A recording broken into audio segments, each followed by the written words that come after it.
रेखा जी, आज कौन सी कहानी सुनाओगे?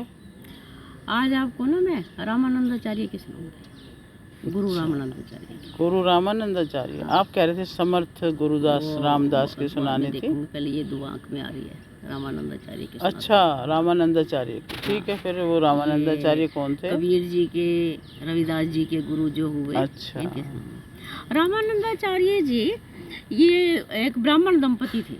अच्छा। तो इन्होंने बद्रीनाथ में घोर तपस्या करी, दोनों ने घोर तपस्या करी। तो भगवान तो प्रकट हो गए। जब इतनी तपस्या करी, प्रकट हो गए, बोलो क्या मांगना। तो इनके जो पति थे वो तो निष्काम थे, उनकी तो कोई कामना नहीं थी। वो बोले प्रभु हमें तो, मेरे को तो कुछ नहीं चाहिए, आप मिलके बस। हाँ, तो इनकी पत्नी की कामना थी।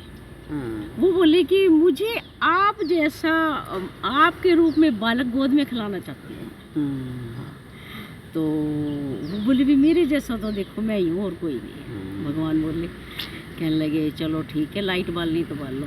तो कहने लगे चलो ठीक है, यदि वो है तो मैं किसी काल में जब भी होगा तो मैं आपकी यह इच्छा पूरी करूँगा।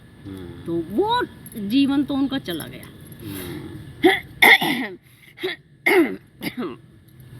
अगले समय में, अगले जन्म में प्रयाग में यही दोनों दंपति ब्राह्मण ब्राह्मणी के रूप में हुए।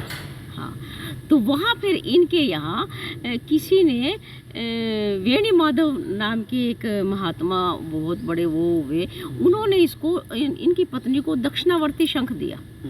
वो बहुत शुभ होता है। तो जब वो मिला तो सब ने कहा भी ये तो बड़ा शुभ संकेत है, आपके यहाँ कुछ होने वाला है। तभी इनके रामानंदाचार्य जी आए। हाँ, रामानंदाचार्य जी आए तो बड़े मन खिल के भगवान आ गए। अवतार प्रकृति में भी कुछ अलग ही वो हो गया। तो 6 महीने के हुए जब ये, घुटनन चल के, वो जो शंख था वो मंदिर में रखा था। हाँ, घुटनन चल के मंदिर में जाके वो शंख बजा दिया इन्होंने। और वो शंख बजने दो, सारी काशी में उसकी वो।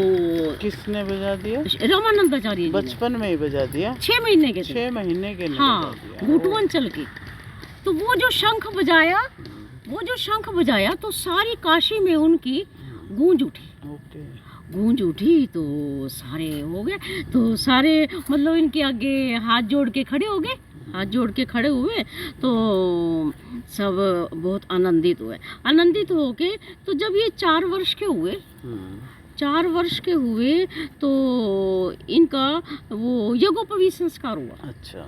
3-4 यज्ञोपवीत संस्कार में ये होता है ना, एक पलाश हाथ में दी जाती है। हाँ। और उसके बाद कहा जाता है कि आप 2 कदम चल लो और आपको यज्ञोपवीत संस्कार हो गया। तो जब इनको ऐसे बोला गया तो ये बोले कि अच्छा, इनको जो दिया था वो शंख वेणी माधव नाम के जो उन्होंने दिया था। तो जब ये चले, ये बोले मैं ऐसे नहीं यज्ञोपवीत संस्कार करूंगा, मैं तो काशी जी पढ़ने जाऊंगा। 4 साल का बच्चा बोला। हाँ, तो इनकी माता पिता बोले भी बेटे हमने बड़े लाड पार से प्याला भी, तो ये कहते नहीं मुझे तो जाना है। और ये मतलब कि उनको ऐसे ही वो करके कि नहीं मैं नहीं रुकूंगा। उन्होंने बहुत कोशिश करी और ये चले गए काशी जी में। इन्होंने पूरी अपनी 4 साल की उम्र में। हाँ, अच्छा। चले गए, विद्या अध्ययन करी, पूरे निपुण हो गए। और वहीं पे इन्होंने पंच, वहाँ पे काशी जी में घाट पे, एक कौन से घाट पे एक उन्होंने प्रतिज्ञा ले ली कि मैं आजीवन ब्रह्मचारी रहूँगा। ओके। हाँ, ले ली। और जब ये वहाँ से अपनी विद्या पूरी करके आए तो इनके माता पिता ने इसके लिए लड़की देख रखी थी। तो जब आगे बड़े खुश हुए, बोले बेटा भी, इन्होंने कहा कि हाँ हम तेरी शादी करते। कहती भी मैंने तो आजीवन ब्रह्मचर्य का व्रत ले चुका हूँ और मैं शादी नहीं। तो वे बड़े उदास हुए। तो फिर नुकर रात को उस लड़की के स्वप्न में आए भगवान। कहने लगे इनके प्रति पति भाव रखना छोड़ और जाके इनसे दीक्षा ले। हाँ, तो फिर सुबह नुकर फिर वो लड़की गई जाके और इनके चरण स्पर्श करे और दीक्षा ली। दीक्षा लेते ही उन्होंने जैसे इसके सिर पे हाथ रखा ना, वो सबके सामने ऊपर गई। हाँ, आकाश मार्ग उसकी आत्मा ब्रह्म इसका छेदन करते हुए सीधी ऊपर पहुंची। तो सारे इनके तो चरणों में गिर गए काशी के लोग। सारे चरणों में गिरे तो इनके माँ बाप भी बड़े वो हुए, वो भी जो भाग्य चरणों में गिरने, तो ये अंतर ध्यान हो गए रामानंदाचार्य जी। क्योंकि ये कहा गया है शास्त्रों में कि कभी भी यदि बच्चा भगवान का रूप भी बन के आ जाए ना, माँ को, पिता को और गुरु को कभी चरण स्पर्श नहीं करना। यदि आप चरण स्पर्श करोगे तो उसने जो भी आज तक विद्वता और जो भी पुण्य प्राप्त वो सब नष्ट हो जाएगा। भूल कर भी नहीं कहा इन तीनों को उसके चरण स्पर्श नहीं करना। वो अंतर ध्यान हो गए, उन्होंने देखा ये तो सब गलत हो रहा। तो उनके माता पिता तो बड़े रोने लगे कि इतना अद्भुत बालक पाया और आज उसके बाद हमने खो दिया। जब ये बड़े परेशान हुए तो वही राघवानंद आचार्य जी प्रकट हुए वहाँ पे। विशिष्ट जी का अवतार थे ये, विशिष्ट अवतार। हाँ, राघवानंद जी प्रकट हुए। उन्होंने फिर इनको कहा कि यहीं पे आप 6 करोड़ आपको राम नाम का यज्ञ करना पड़ेगा। फिर वहीं पे काशी जी में 6 करोड़ का राम नाम का यज्ञ हुआ। तो फिर ये दोबारा प्रकट हो गए रामानंदाचार्य जी। प्रकट हो गए तो सब खुश हो गए। वहाँ पे इनको है काशी जी के पास ही एक कोई छोटा सा गांव था, वहाँ का एक राजा था। उस राजा का जो इकलौता पुत्र था उसको कोढ़ हो गया था। तो रामानंदाचार्य जी का सबको पता ही था, बोलबाला हो चुका था।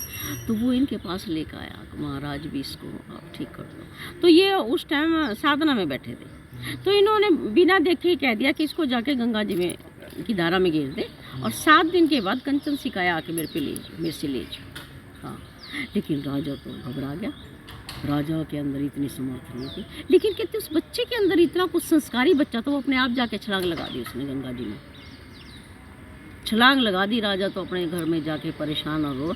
लेकिन 7 दिन के बाद कहते कंचन सिकाया लेके और वो बच्चा अपने पिता के पास चला गया। 7 दिन गंगा जी में पड़ा रहा। मतलब हाँ, भगवान की जो लीला वो तो भगवान ही है। और 7 दिन के बाद अपने आप को कंचन सिकाया लेके फोड़ काट सब दूर और अपने पिता के पास चला गया। तो जब ये हुआ तो उसके बाद एक नुक है बालक ने, ब्राह्मण के बालक ने अपने घर में शंख बजा दिया। शंख जो बजाया, वहाँ के सब जो काजी थे सब उसको पकड़ के ले गए बालक को कि तेरी ऐसी कैसी हिम्मत, तूने शंख बजा दी। उस टाइम था मुसलमानों का राज। उस टाइम ऐसा था कि अपनी मर्जी से कोई सिर पे शिखा नहीं रख सकता था, अपनी मर्जी से मंदिर नहीं जा सकता था, कर देना पड़ता था। अपनी मर्जी से तीर्थ स्थान नहीं कर सकता था, कर देना पड़ता था हर चीज़ के लिए। इतना मतलब कि रोक थे हिंदुओं पे। फिर नुक है ये उसके माता पिता रामानंदाचार्य जी के पास आए और रुदन करने लगे। इन्होंने वही अपना शंख बजाया। इनके पास वही एक शंख अस्त्र था। वो शंख बजने दो, जितने भी इनको वो थी, ये दरगाह बोलते हैं, इनको क्या बोलते हैं मुसलमानों की, मस्जिद बोलते हैं, सब में वो शंख गूंज गया।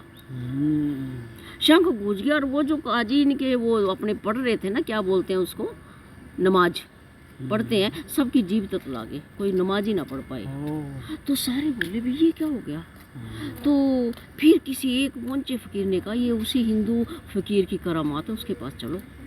फिर सारे ये काजी आए रामानंदाचार्य जी के पास और इनसे प्रार्थना की। फिर इन्होंने 12 शर्तें लिख के दी जो हिंदुओं पर लगाई हुई थी, इतनी ज़बरदस्त थी कि जिससे हिंदू बाहर नहीं निकल पा रहे थे। वो 12 शर्तें पास करवाई। अच्छा। पास करवा के फिर वो सब ये टैक्स टूक सब कर कुर सब बंद हो गई। अच्छा। हाँ, तब उन्होंने वो बंद करी। उसके बाद ये सारा भ्रमण करते हुए फिर रामेश्वरम पहुँचे। अच्छा। रामानंद जी रामेश्वरम पहुँचे। वहाँ क्या हुआ कि वहाँ पे शैव और वैष्णव इन दोनों का आपस में विरोधाभास चल रहा था। शैव कहते थे कि यदि आप शिव जी के मंदिर में जाओगे तो आपको ये जो त्रिकुंड ये है ना, ये तिलक, आपको ये राम का और कृष्ण वाला तिलक लगा के नहीं जा सकते, आपको त्रिकुंड लगाना पड़ेगा, तब आप मंदिर में प्रवेश कर सकते। इनको मंदिर में न जाने दे।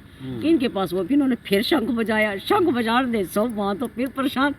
फिर वहाँ पे इन्होंने ये शैव और वैष्णव का वो करा बंद करके और फिर ये अपने लोग। जय श्री कृष्ण। ये जय श्री कृष्ण।